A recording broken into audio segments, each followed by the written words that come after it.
Hey everyone, thanks for tuning in. Today, my friends at Sideshow have asked me to take a look at this. The Darth Maul 6-scale figure by Hot Toys from Star Wars: The Clone Wars. Let's see how it turned out. Greetings. Please log in. Username authorized. All right, first up, as always, we're going to take a look at the packaging. And again, it's everything that we know to expect from Hot Toys and Sideshow and various other 6-scale or larger scale companies who make this sort of collectible figure. You've got a gray, dark gray angled box that frames a photograph of the figure, and it looks really solid. We got a great pose going on here. It's really well lit. We've come to expect the chromed Star Wars logo right down here, as well as that nice Trajan font identifying the figure that's in the box. We're looking at TMS, that's the Television Masterpiece Series 024. Haven't been doing these television figures for very, very long, but they've been out of the gate really, really strong, from Star Wars: The Mandalorian, from Star Wars: The Clone Wars, hoping to see more somewhere down the line. We've already got a few Bad Batch figures coming along. So moving this around to the side, no customary photographs. What we come to expect. We usually have a cigar band going around here, all the way to the back, leading into the legalese, whodunits, and whatnots. All that necessary information that they put back there on the box. And again, no photograph on the side, no cigar band. The reason being is they've given us something even more special. This is just the first layer of the Darth Maul onion from Hot Toys. What you do is you slide this up to reveal the Mandalorian sarcophagus, for lack of a better term. The protective casing that they put Maul in after capturing him on Mandalore to transport him back to the homeworld of the Republic, to Coruscant. And it's marvelous. It is a embossed rendering of the artwork featured on the sarcophagus as it appeared in Star Wars: The Clone Wars, and you can just barely see Darth Maul's plastic-covered face peeking out from within. If you wanted to, you could feasibly display the figure in this box, get yourself some sort of an LED light that would illuminate him from above, and only his eyes would be peeking through, and it would just be really creepy and gorgeous. Look, coming around to the side, you can see that the details continue on to the side. I don't know how much of a detail we got on the back. I do seem to remember a shot, just vaguely remember a shot, where he's moving away from the camera and towards the Venator Venator-class Star Destroyer, or maybe to a shuttle that they were using to take him up to the Venator-class Star Destroyer. My details on it are a little bit fuzzy. But moving around to the side, you can see that those details on the other side are repeated, and back to the front. There's some great stuff going on here. You can see that you've got Mandalorian helmets right here, and just this really awesome... I seem to remember similar artwork existing as murals in another episode of the Clone Wars when Savage Opress and Darth Maul did battle with Emperor Palpatine on Mandalore. There was something similar to this lurking in the background, a very similar style of artwork.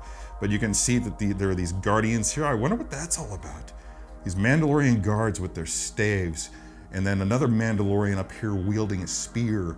And then of course there's a Jedi, what I guess is meant to be a Jedi, but he does look suspiciously like Maul on the front. So I'm wondering if that was intentional, or if that's just how Mandalorians viewed all Jedi. Yeah, that could possibly be what's going on here. This is interesting, a Mandalorian wielding a sword that does not appear to be the darksaber. Or maybe that's just an interpretation. It just looks like, I don't know, your typical cutlass sort of a sword. But yeah, artwork is gorgeous. It would be wonderful if I could find some way to display this box along with the figure. Maybe if I had a whole bunch of Coruscant elite shock trooper guards. Wonder if I could wrangle some of those up. Anyway, enough of my yammering. Somewhere in this sarcophagus, there's a really awesome figure that I can't wait to delve into, so let's make it happen. All right, just once more, I want to give you guys a really quick look at the front, the embossed front of this box here, just how gorgeous that it is. I think that you will actually be able to see a bit more detail from this angle and with these lights than you were in the previous clip. But yeah, again, just look at all this cool stuff. There's clearly a Jedi type figure here striving against multiple Mandalorians. This is meant to convey a very deeply rooted, deeply ingrained relationship between the Mandalorians and the Jedi, ages old adversarial relationship, and it does it in a way that's just gorgeous. Again, we've seen this sort of artwork before on the walls, a mural on the walls of the domed city in Mandalore. Can't remember the name of that city off the top of my head, but you kind of get what I'm talking about here. So let's just go ahead and remove this top here, just to get our first glimpse of the figure inside. And Hot Toys! What new minutes have you brought to my studio? This is really seriously, first look on this thing is something else. If you're any kind of a Darth Maul fan in the Clone Wars or otherwise, this is really the outfit to have, because I think that it's the one in which he looks the most Star Wars-esque, the most menacing. He's not got the Sith robes anymore. He doesn't have that look. He's just kind of transcended his Sith apprentice, or been demoted, I guess would probably be.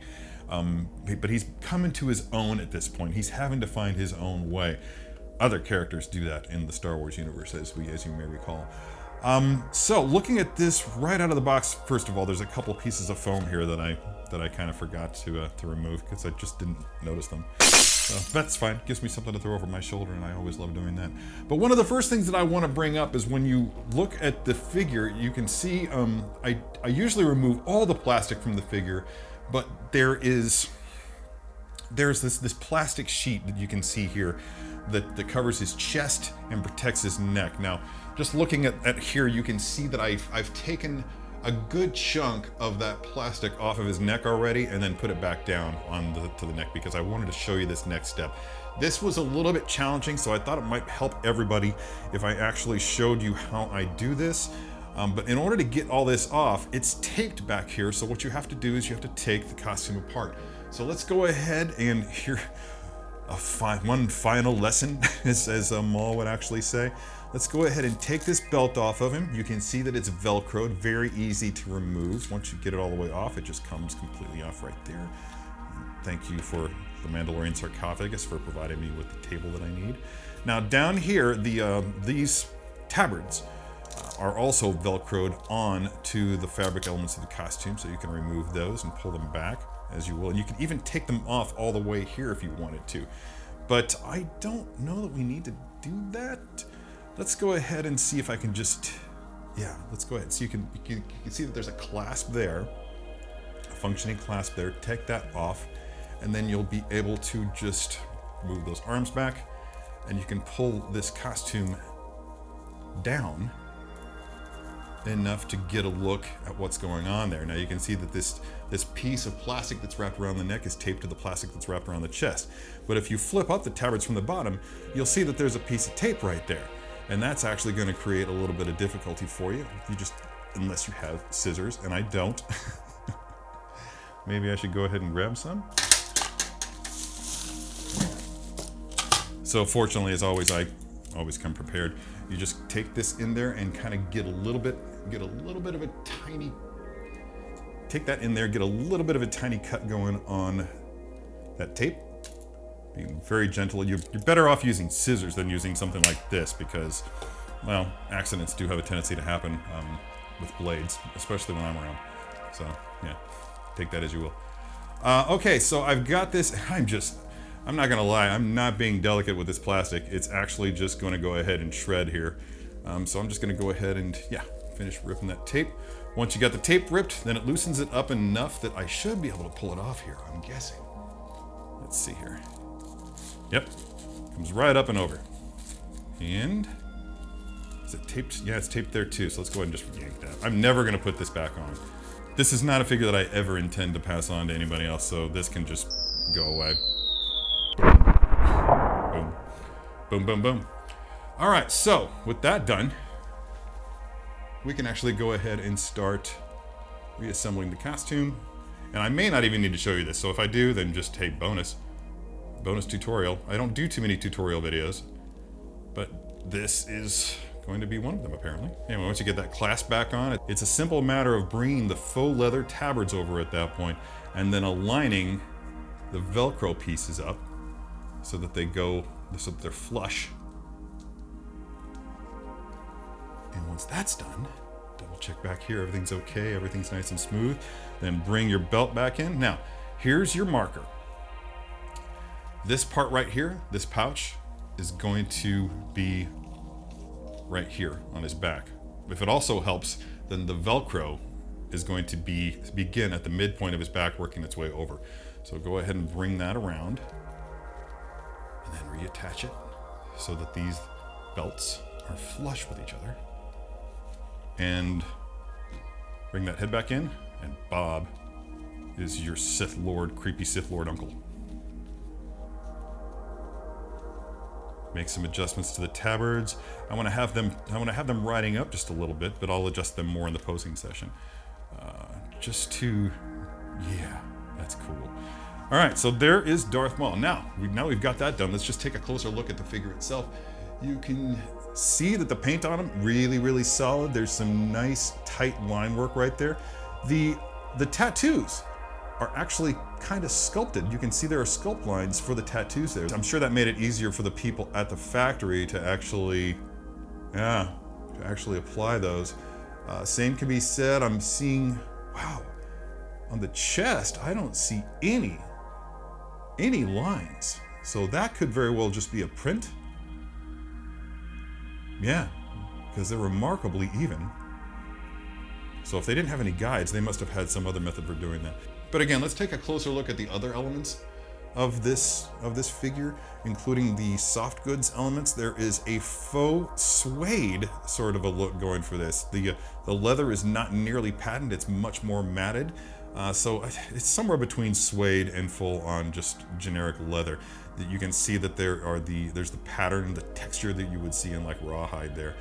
Moving over to the pauldrons. The pauldrons just look to me to be like a cast iron, like almost like a wrought iron. Just look at the texture that's going on in there. They look crude.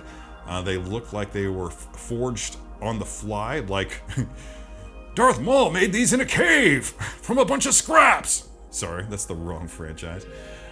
These gauntlets, there's 3 buckles to the gauntlets, echoing the 3 buckles on the belts. I like that symmetry there. It's very, very cool.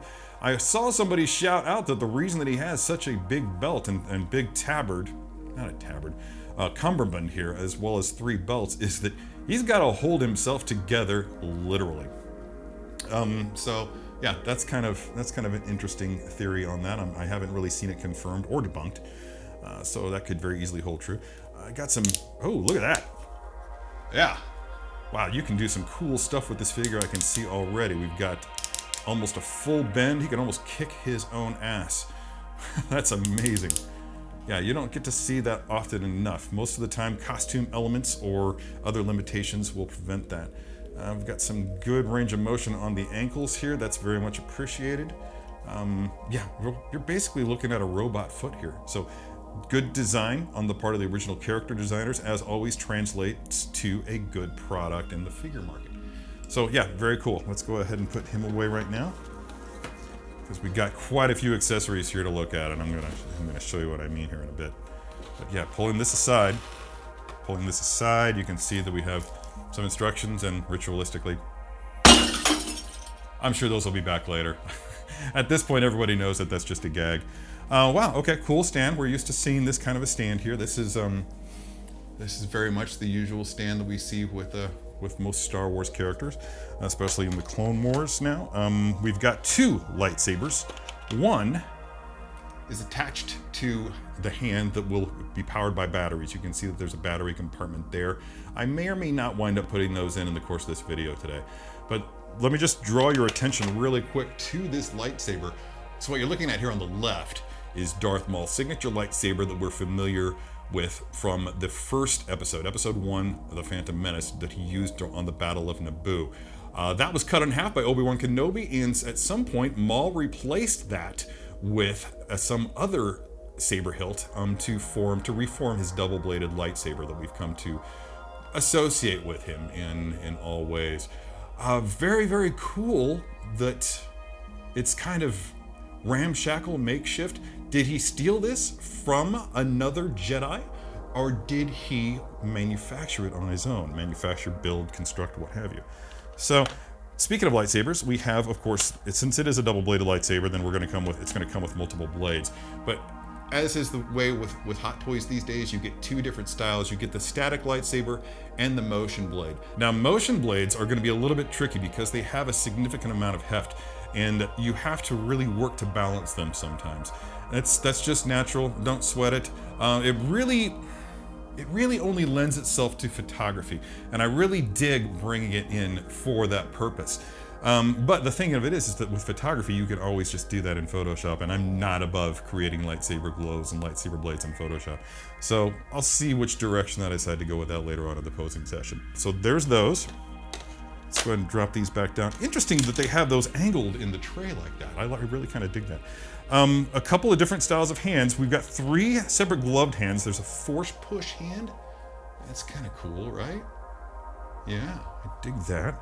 And then it looks, I think that these are just, I think these are lightsaber wielding, gloved lightsaber wielding hands. Yeah. Yeah, these are definitely gloved lightsaber wielding hands. We got left and right of that. Here's something that's kind of cool. This is a clone. This is a clone gauntlet, complete with communicator. At the very end, the last episode of the Clone Wars, he rather rudely took one of these without asking from a clone, ripped his arm off, severed his arm in a closing blast door, so that he could acquire this gauntlet, this vambrace, and use it to communicate or to listen in on the clones' communications as they were escaping the Venator-class Star Destroyer at the end of that show. Just a juggernaut, an absolute juggernaut in that episode. That's really when we see, I mean, we saw some great brutal stuff coming out of Darth Maul, especially throughout the Clone Wars television show, but also in Rebels. I mean, he was a bit just more insidious, putting the Sidious in Insidious, in Rebels, conniving, just trying to, really working to manipulate the Rebels, especially Ezra Bridger. He wanted Ezra for his apprentice, or so he says. Who knows what his actual end game was on that. But in Clone Wars, definitely a juggernaut, an unstoppable force, and especially at the very last episode there, we really got to see Maul come full bore and show us what he's capable of doing, very much like Darth Vader at the end of Rogue One, a Star Wars story. So, but anyway, yeah. No, so let's go ahead and put that back in. Oh, and we also have several ungloved hands, so that will be interesting. I'll have to revisit the Clone Wars and take a look at and see just how often we see him without his gloves on and with his tabards off, because they did go through all the trouble to fully paint his chest. I'm gonna get those out of there later. The last thing that I want to show off here is this hood. And again, just like with the ungloved hands, I don't recall him actually wearing a hood in any episodes of the Clone Wars. I'll have to revisit that and find out exactly when that happened. But that being said, what I really like is the idea of him wearing this hood, because there's something very, very menacing, phantomly menacing about a Sith Lord or even a Sith exile wearing a hood that really contributes to the overall appearance of the character. And I can see right now that this hood is wired, so I really want to try to see if I can pull something really cool off of that. So I'm going to do that later on in the posing session for sure.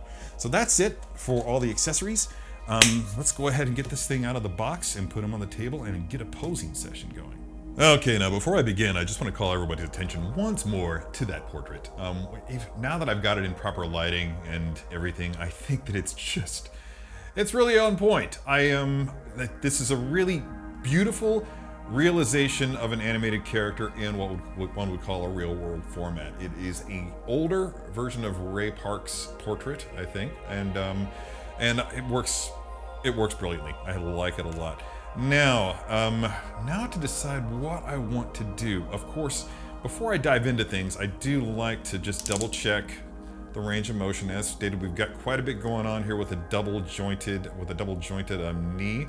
So we're going to be able to affect some really cool, deeper poses with this character. Now, something I noticed as I got it out of the box is that while you do get a little bit of play with this foot here, one thing that I noticed is if you turn it ever so slightly, then you get more play. Look at that. Yeah, so as you rotate the foot, the more you rotate the foot, the more that you can bend it almost to an unnatural angle, to the extent that you can actually get his foot way the hell out here and have that foot nice and flat on the ground. So I may affect that in a pose in this session, if not probably at some point in the photo gallery that I try to produce out of this. But that's enough out of that. Without further ado, I think I should get right into it. Now, before I do though, I want to point out something that I noticed, and that's that this gauntlet on the left hand, I'm going to take this up on the camera here, but this gauntlet on the left hand is legitimately something of a breakaway thing. You can see that there's a split down there that will come apart. The reason for that is because if you want to bring in your saber wielding light up hand, then you're not going to be able to take this hand off. Obviously, it's wired so that the lights will actually ignite from the power that comes from the batteries here. So if you want to bring that into play, then you're going to need some way to put this part of the gauntlet on, and the only way to do that is by having it split and having it be removable from the middle like that. So yeah, just keep that in mind. That's just something that you're going to be able to do, or have to do, if you want to bring in a light up feature, which I do not. I almost never use light up features on lightsabers. I prefer, if I do photography, to just light them in Photoshop, but not everybody's able to do that. I get it. Okay, I think the very first pose that I want to hit with Maul is him sort of in a semi-deep come at me pose. Think of something that you would have seen in The Phantom Menace, but what we did actually see briefly in the big battle between him and Ahsoka Tano in season 7 of the Clone Wars. Now, in order for me to do that, I'm going to need this hand. That's perfect. It's kind of like a little bit of it's relaxed, but it's also something of a come hither sort of a pose. But I'm going to need a saber grip hand on the left hand here. So let me just go ahead and grab that. And I'm going to go ahead and put him down flat. Now, what I'm doing here is, I happen to know that this is a really tight hand, and I'm hoping that I don't have to soften it with a blow dryer before I get moving on. But what I want to do here is I want to just kind of get that arm down on the ground so that I can use my table as some sort of leverage and try to get that peg all the way on into the hand. Yeah, did it. Cool. Didn't want to have to bring in a hairdryer. That's just one more step, and my camera only has so much battery life, people. Okay, so we have the requisite hands. This is the saber that I want to use. And let's just go ahead and put that into the hand right now. Hopefully without pulling the hand out of the peg. Off the peg. He looks so sullen right now. He's so slouched. Sullen Maul is sullen. All I need to do is use that independent rolling eyeball system to actually have him looking out from beneath his brows like, you're not my master anymore. Okay, so like I said, I want this to be something of a semi-deep sort of a pose, so I'm going to get his legs bent. Before I do that, I'm just going to go ahead and try to get his arm into the position that I would like it to be in. Uh-oh. I think I did. At some point, I pulled that arm out of the socket in there. And you can do that. If you're not careful, you'll wind up pulling the arm out of the socket because it's meant to do that. See this? That peg would go in there. And what I've done is, when I was fiddling with it before the show, I pulled it out of there, so now it won't achieve the bend that I need it to achieve. So let me just go ahead and do that. And there it is. Hey, see that? I accidentally split that bit of the arm that I was telling you about. So I can actually show you how you just have to push it back down and seal it. There's a little bit of a key right there that seals it. So let's do that. Done. Okay, so this is kind of the posture that I want him to be in with this hand. Don't worry, this will make more sense as we move. The head's going to be looking this way, and this arm is going to be coming out. Now let's see how much I can do that with that pauldron on there. I don't want to run the risk of breaking anything, obviously. Wow, there's a butterfly joint going on in there that I can feel. And of course, there's the typical, I'm gonna take this off. Yeah, I should have taken a, oh, this is a muscular figure body, so it's not gonna raise up nearly as much. That's right. Should have read the instructions. Looking at you, Paul. Okay, so one way that I notice that he does this is he actually steps forward with his right leg when it's in this direction. Now, let's look at this.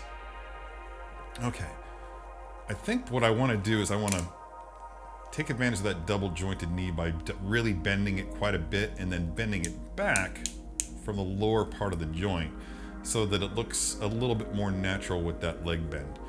Now I'm going to move this leg forward like he's stepping forward. And then this leg is going to come back and out. And then we're going to use that aforementioned turn of the foot to make sure that that foot stays planted. Get that up and bring this in a little bit more. It's very much a Darth Maul stance. Ray Park is Darth Maul. Now, one thing that I have noticed is that when he's in this stance, he is standing tall. That is to say that he's leaning forward at the waist, but his back is arched. So let's go ahead and get that going on. And it might look, it actually feels a little bit awkward now that I'm saying it. But let's go ahead and twist that torso. Okay, getting there, getting there. Now what you might notice is that while he's, let's see, let's get that up a little bit more. Twist that torso in. Now, I don't want to turn his head. I need him to be looking down the eye line of that lightsaber towards his opponent. But I don't want that head to be going like this. It just doesn't look good. Look, see how that looks strained? We don't need that. So let's go ahead and we'll have the head like that. Now I'm going to test a few things out here. Rotate that out so that it stays flat. And make sure that we can have the balance that we seek. Who knew that Darth Maul was going to bring balance to this particular force, right?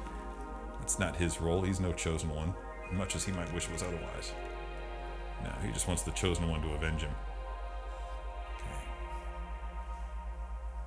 All right, let's go ahead and keep trying. I'm probably going to have to futz with it some more and even get the balance a little bit more as I go. And again, I've lost that. Yeah.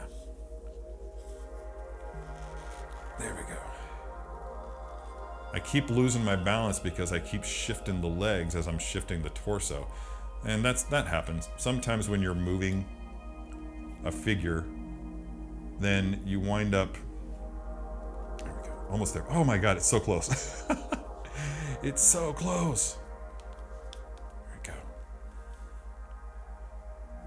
I've just about got it, but before I do, I'm just gonna go ahead and lay the figure down. So what I need to happen is I need for him to be looking I need for him to be looking to the left and up from beneath his brows. So I'm going to start with this tool, bring it in here to the corresponding keyhole for the eyes. I'm going to move that as far as I can to eye left. You can see, like, just let's get a little bit of a close-up so that you can see how that corresponds. But just look how that moves. A little bit on the creepy side, but yeah, that's fun. So I'm going to move this as much as I can to the left and have him looking out from beneath his brows. Oh, not that much. That really went extreme.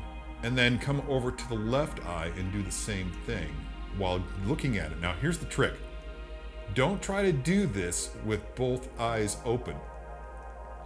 You want to do it with one eye closed, because if you have both eyes open, then your telescopic vision will rob you of your ability to determine which direction his eye is looking.